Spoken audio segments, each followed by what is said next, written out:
Yeah, he hadn't really dealt much with the term worldview, also in the 1880s and 90s. So he dealt with it a little bit really early in his academic career.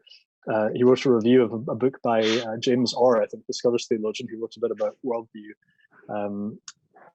But he really doesn't mention it much in those decades. So something that becomes extremely important because of the existential threat to being able to view all of life holistically through the lens of the Catholic Christian faith that comes about again through Nietzsche. So it's this turn of the century that changes everything. If you pick up this book expecting a really neat definition of worldview that you can right.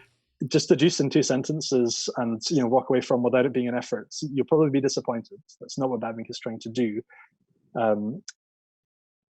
He is trying to ask a series of short, basic, and profound questions that he thinks you need to ask and answer and put together in order to live well within the world and before the face of God. Questions about who am I, what is the world, and then what do I do in living within the world. And so Bavinck actually prefers to speak the language of world and life, because it's not just this kind of abstract cosmology or some kind of facile social model or something like that you have a Christian worldview if you drive a certain kind of car, or if you read a certain newspaper or something like that.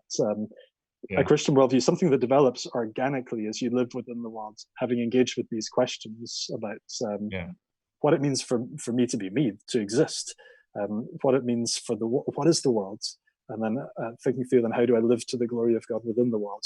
So a Christian worldview is something that kind of springs up, it grows up in that soil, but you have to kind of break up the dry hardened ground in the first place to let it bear, to let it become more fruitful.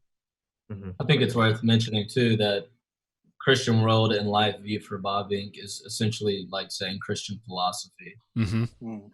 He sees this as Christian philosophy, and the reason he prefers world and life view is because world is a reference to epistemology and ontology, and life is a reference to wisdom and ethics.